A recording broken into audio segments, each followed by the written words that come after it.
Warga geram banyak truk bermuatan besar hilir mudik di kawasan padat penduduk.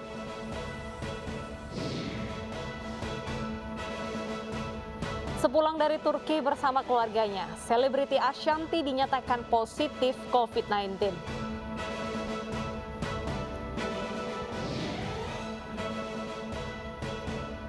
Ingin naik bolan udara seperti di Kapadokia, Turki? Tidak perlu lagi jauh-jauh, Anda bisa mencobanya di Subang, Jawa Barat.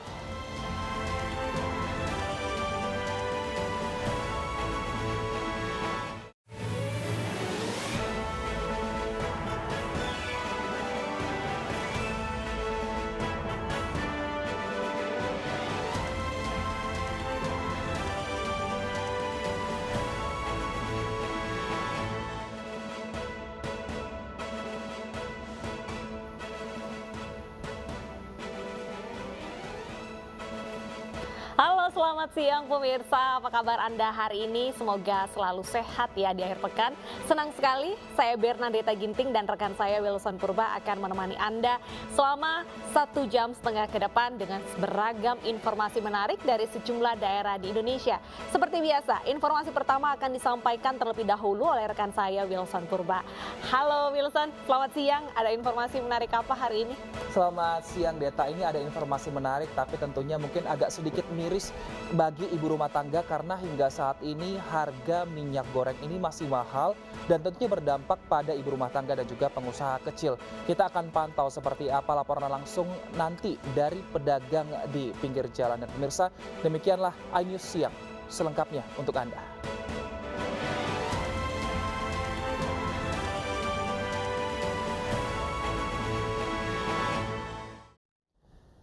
Kita awali informasi hari ini dari Sukabumi, pemirsa. Diduga akibat korsleting, satu unit rumah di Sukabumi, Jawa Barat habis terbakar. Tidak ada korban jiwa dalam peristiwa ini.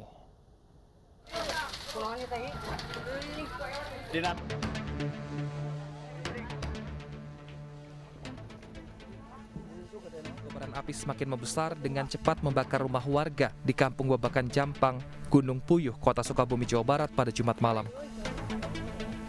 Dalam video tersebut juga terlihat pemilik rumah berusaha memadamkan api dengan alat seadanya. Namun besarnya api dengan cepat menyebar hingga menghanguskan seisi rumah. Ada jadi usahanya yang bisa diselamatin gitu. Ada. Itu yang terbakar apa aja Pak di rumah Pak? Yang terbakar semua aja pokoknya perabotan rumah, porsi lemari gitu, pakaian saya semua hancur lah. Guna memadamkan api, 3 unit mobil damkar dikerahkan. Setelah 3 jam proses pemadaman, api berhasil dipadamkan.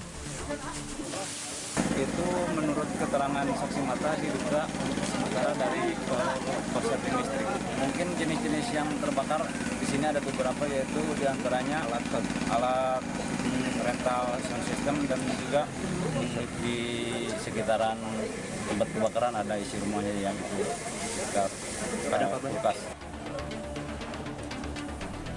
Tidak ada korban jiwa dalam peristiwa ini, namun kerugian ditaksir hingga ratusan juta rupiah. Dari Sukabumi, Jawa Barat, Budi Setiawan, iNews melaporkan. Seorang pengendara sepeda motor tewas setelah menabrak truk yang sedang parkir. Jenazahnya pun dibawa ke Rumah Sakit Cipto Mangunkusumo, Jakarta.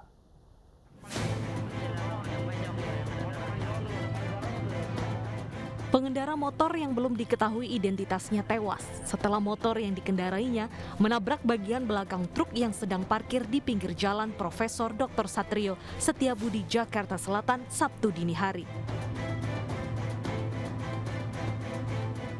Petugas kepolisian dari sektor Setiabudi yang tiba di lokasi sempat kesulitan mengevakuasi jenazah korban lantaran kondisi jenazah yang tersangkut di kolong truk. Menurut pengemudi truk, pengendara motor yang melintas dari arah Kasablanka menuju Jalan Karet tiba-tiba saja menabrak bagian belakang truk dengan kecepatan tinggi. Diduga pengendara sepeda motor tersebut kurang berkonsentrasi saat berkendara. Keluar dari Raples, BS, di depannya kan haus, BS. Paling selang 5 menit Pak, tahu mobil motor dari belakang langsung dibakar, nggak tahu, ceker. Oh dia langsung nabrak gitu ya? Iya. Kan mogok ya Bang ya? Enggak. Oh kondisi lagi parkir berarti ya? Parkir. Jenazah pengendara motor kemudian langsung dibawa ke Rumah Sakit Cipto Mangunkusumo, Jakarta. Sementara kasus kecelakaan ini ditangani Subdit Gakum Polda Metro Jaya.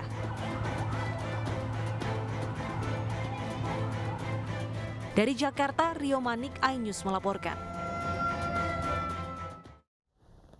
Banyaknya supir truk yang melanggar aturan dilarang melintas membuat sejumlah warga spontan menghentikan laju truk dan meminta supir truk untuk membaca rambu-rambu lalu lintas.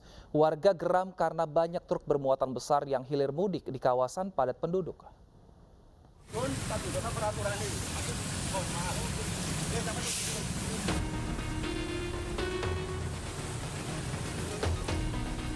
Kesal dengan tingkah sejumlah sopir truk yang kerap mengabaikan rambu lalu lintas, warga menghentikan paksa sejumlah truk di Jalan Raya Cerme, Kabupaten Gresik, Jawa Timur. Mereka meminta sopir untuk turun dan membaca rambu larangan melintas. Dalam rambu tertulis bahwa truk dilarang melintas pada pukul 9 pagi hingga pukul 15 waktu Indonesia Barat dan pukul 20.00 malam hingga pukul 5 pagi. Walaupun sudah terpampang jelas, sopir truk masih melanggar dengan alasan tidak tahu. Jika tidak segera diberhentikan, warga khawatir akan berbahaya bagi keselamatan pengguna jalan dan penduduk setempat. Karena ini mas, jamnya kan jam padat, jam pulang kerja. Iya. Jamnya terjadinya kecelakaan kalau ada mobil-mobil besar masuk. Gitu mas. Dan nantinya juga jalannya tonasenya jalannya tidak memadai. Gitu mas. Itu maksud saya untuk memberitahu jam masuknya truk itu tadi. Terima kasih untuk pengarang-pengarang pada bapak-bapak sopir supaya tahu jam masuk dan keluarnya gitu aja. Yang ada masuk lain-lain. Mulai saya baru tahu kalau sekarang tidak ada jamnya, tidak boleh lewat. Tidak boleh lewat. Ya. Tadi jam berapa seharusnya? Ya jam 9 pagi sampai jam 3 sore. Ini jam berapa Pak? Ini jam 3. Jam setengah 4 ya? Ya saya baru tahu Pak. Mau kemana Pak rencananya Pak? Mau ke tempat pabrik paping Pak. Warga berharap aksi spontan ini bisa mendorong pemerintah setempat untuk menurunkan petugas agar bisa melakukan pengawasan terhadap lokasi rawan kecelakaan. Dari Gresik, Jawa Timur, Agus Ismanto, iNews melaporkan. Seorang gadis di Makassar, Sulawesi Selatan harus dirawat di rumah sakit. Ia menderita luka bakar karena disiram air keras. Ini nak, waktu kejadian emang tidak sadar. Gadis ini hanya bisa menahan sakit luka bakar di badannya. Hampir setengah badannya melepuh karena disiram air keras oleh terduga pelaku human trafficking di Kota Makassar, Sulawesi Selatan. Kini gadis berinisial RN ini pun dirawat di Rumah Sakit Kota Makassar. UPDT Perlindungan Perempuan dan Anak Kota Makassar pun mendatangi korban untuk meminta keterangan. Dari pengakuan korban, ia nyaris menjadi korban human trafficking yang rencananya dikirim ke Kabupaten Sidrap dalam waktu dekat. Ia dijanjikan bekerja di tempat hiburan malam dengan gaji tinggi. Namun sebelum dikirim, pelaku kabur dan disiram air keras. Telusuri dan kami tanyakan kronologis kejadian kepada keluarganya. Ternyata di tempat itu telah berkumpul beberapa orang anak di bawah umur yang berasal dari kota-kota lain selain Kota Makassar. Jadi kemungkinan besar ini memang motifnya adalah trafficking. Karena sempat anak ini akan dibawa ke Sidrap tapi digagalkan oleh pihak keluarganya. Polisi kini tengah menyelidiki kasus dugaan human trafficking. Dari Makassar, Sulawesi Selatan, Yoel Yusfin, iNews melaporkan. Korban dugaan penipuan pembuatan buku rekening baru dan kartu ATM di Kota Tasikmalaya, Jawa Barat bertambah menjadi 48 orang. Para pelajar dan warga yang menjadi korban melapor ke Polsek Cihideng. Beberapa korban ada yang mendapatkan tagihan dari bank dan ada juga rekening korban yang digunakan untuk tindakan kejahatan penipuan. Bahkan korban mengaku membuat rekening baru di 4 bank berbeda. Bukan hanya pelajar yang menjadi korban penipuan pembuatan buku rekening baru ini, ada juga orang dewasa, ibu-ibu dan juga bapak-bapak warga kampung. Pembuatan buku tabungan telah berlangsung sejak bulan Oktober 2020 lalu dan yang menjadi korban pelajar dari daerah Kecamatan Mangkubumi dan Kawalu. Modusnya mereka diberi uang Rp200.000 dan diantar ke bank untuk buat rekening baru. Dan setelah buku tabungan dan ATM jadi, langsung dibawa oleh terlapor. Para korban terlapor sempat mengaku bahwa rekening tersebut akan digunakan untuk judi online.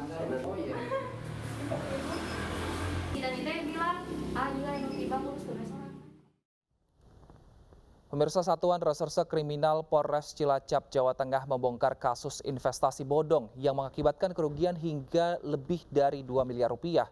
Modus yang digunakan pelaku yakni menjanjikan bonus belasan juta rupiah dan emas batangan. Member juga diminta menyetorkan uang mulai dari 20 juta rupiah.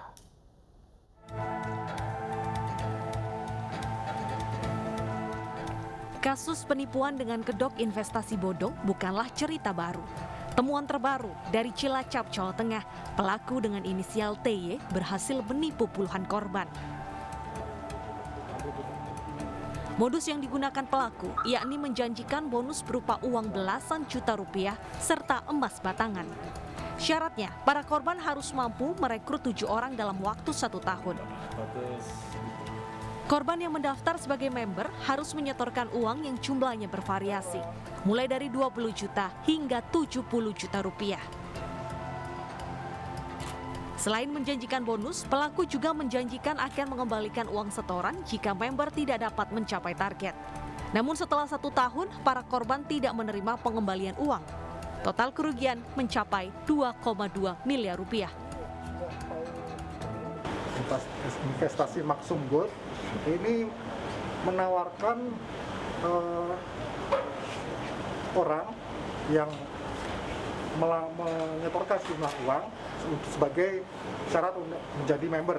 Nah, setelah menjadi member, dia akan mencari member lagi.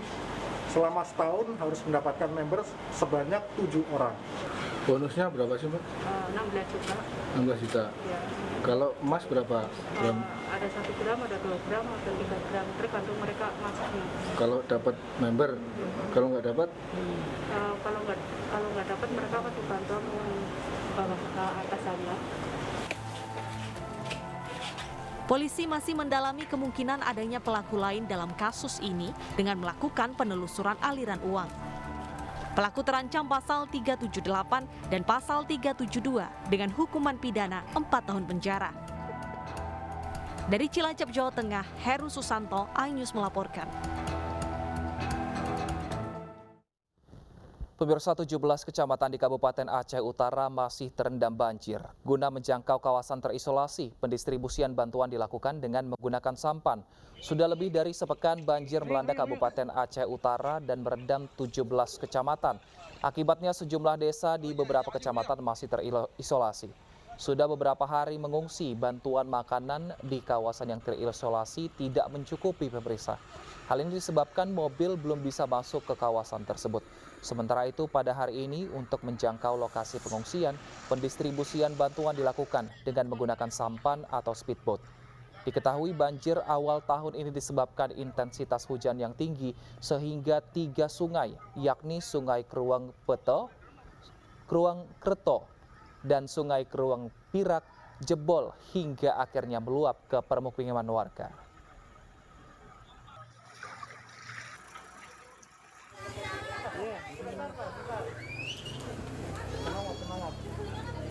Tidak hanya di Aceh, pemirsa, hari ini banjir di sejumlah kawasan di Jayapura, Papua sudah mulai surut. Masyarakat pun nampak disibukkan dengan aktivitas membersihkan ruko dan juga perabotan mereka yang kemarin sempat terendam banjir. Bahkan beberapa warga mulai berjualan kebutuhan sehari-hari, baik sayur mayur maupun ikan. Sebelumnya kemarin Jayapura, Papua dikepung banjir hingga menyebabkan korban jiwa serta membuat sekitar 500 warga Jayapura harus mengungsi.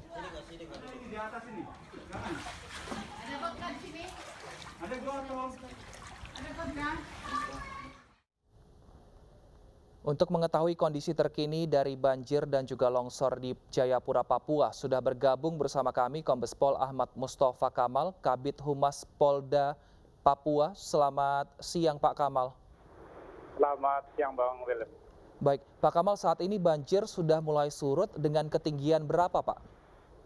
Ya, untuk semua air yang kemarin sempat mengenangi 7 titik, sekarang sudah bersih semua. Warga masyarakat saat ini membersihkan rumahnya masing-masing dan usaha masing-masing, dan bahkan ada beberapa warga masyarakat di Pasar Yutefa, sekitar Pasar Yutefa tadi terlihat berjualan baik sayur mayur maupun ikan untuk kebutuhan sehari-hari, karena Pasar Yutefa ini bukan yang pertama banjir, sering terjadi banjir, namun banjir kali ini memang sangat luar biasa. Tadi kami jumpai beberapa warga masyarakat, ini Pak biasanya seperti, jadi ini lebih tinggi dari biasa sekitar 1 meter lebih, ya, sehingga ini memang dirasakan betul oleh warga masyarakat sekitar Pasar Yutefa. Namun kami tadi ngecek sudah tidak ada genangan air di Pasar Yutefa maupun di tempat lainnya. Baik, artinya pengungsi juga sudah tidak ada ya Pak ya? Ya, untuk pengungsi sudah kembali ke rumahnya masing-masing, yang saat ini juga keluarga konsentrasi untuk melakukan pembersihan tempat usaha maupun tempat tinggal. Baik, selain banjir juga ada longsor Pak yang terjadi di beberapa jalan di Papua. Saat ini seperti apa kondisinya? Apakah sudah dimulai diperbaiki Pak? Ya, jadi untuk longsor ini ada 11 titik, 6 titik itu ada di Kabupaten Jayapura, di mana perjalanan antara Kota Jayapura menuju Kabupaten Jayapura posisinya hampir di perbatasan. Yang kemarin dari kepolisian dan dinas perhubungan semaksimal mungkin untuk melakukan pembersihan di sekitar jalan lintasan dari Kota Jayapura menuju bandara, karena itu jadi jalan protokol, jadi upaya semaksimal mungkin. Alhamdulillah tadi malam sudah selesaikan, dan tadi pagi mulai dibersihkan kembali, ya, ada beberapa tanah-tanah yang di berem atau di sekitar pinggiran jalan sudah terselesaikan, dan beberapa titik lain ada di Kota Jayapura, di Skelen sudah selesai, di Lembur sampai tadi malam jam 7 sudah selesai dan aktivitas masyarakat bisa lalui. Namun satu titik yang menjadi atensi kita bersama khususnya di Kota Jayapura, di mana di simpang Kampung Buton itu ada pos polisi yang saat ini belum bisa diperbaiki, karena memang harus ada pemasangan palu untuk menimbun kembali, karena aspal yang nampak terlihat rapi di datarannya, namun yang ada di bawah aspal itu tergerus oleh arus air, sehingga perlu perhatian dari seluruh masyarakat. Maka dilakukan penutupan sejak kemarin pagi antara pos Kampung Buton hingga sampai pos polisi di belakang wali kota. Jadi kepada seluruh masyarakat yang akan menggunakan jalur atas, yaitu jalur Kodam, akan memperhatikan situasi dan kondisi, karena ada tidak bus yang bisa melaju ke sana, sehingga kalau naik dari Kodam harus turun melalui kantor wali kota, kemudian menuju Skelen, dan nanti akan naik lagi di sekitar rumah sakit atau Jalan Bayangkara, itu akan lebih mudah, atau di Simpang Buton itu sendiri. Baik Pak Kamal, kami ingin bertanya mengenai ini, kan banjir kemarin di Papua cukup deras, dengan tingginya juga kita lihat hampir mencapai atap rumah warga, lalu juga ada longsor yang memakan setengah jalan. Ini adakah korban jiwa akibat kejadian ini Pak? Jadi akibat hujan yang cukup deras, memang hujan itu sejak malam Rabu dan malam Kamis malam Jumat, ya, itu sangat luar biasa, sehingga mengakibatkan ada 7 orang meninggal dunia dan 3 luka-luka. 7 orang sudah dimakamkan kemarin, bahkan 2 diantaranya sudah diterbangkan ke Surabaya untuk dimakamkan di Jawa Timur, di kampung halamannya. Kemudian untuk 3 orang masih dirawat di Rumah Sakit Bayangkara. Sehingga rekan-rekan kami kemarin berupaya semaksimal mungkin untuk evakuasi dari titik terjadinya longsoran, kemudian bawa ke rumah sakit dan evakuasi ke rumah sakit. Baik, terima kasih Kombes Pol Ahmad Mustafa Kamal, Kabid Humas Polda Papua, telah bergabung bersama kami di iNews Siang. Sehat selalu Pak. Pemirsa, banjir tidak hanya terjadi di Aceh dan juga Papua, namun sejumlah ruas jalan di kota Surabaya, jalur protokol terendam banjir setinggi setengah meter usai hujan deras mengguyur pada Jumat sore. Hujan deras disertai angin kencang terjadi di kota Surabaya pada Jumat sore kemarin. Akibat intensitas hujan yang tinggi, sejumlah jalan protokol terendam banjir, salah satunya di sekitar area Tugu Bambu Runcing, Jalan Panglima Sudirman. Ketinggian banjir hingga setengah meter di Jalan Embong Sawo dan sekitarnya. Akibatnya sejumlah pengendara yang nekat melintas kendaraannya serta mobilnya terperosok ke selokan. Bahkan beberapa kendaraan yang terparkir juga terendam banjir. Akibat banjir ini lalu lintas di Jalan Panglima Sudirman macet total.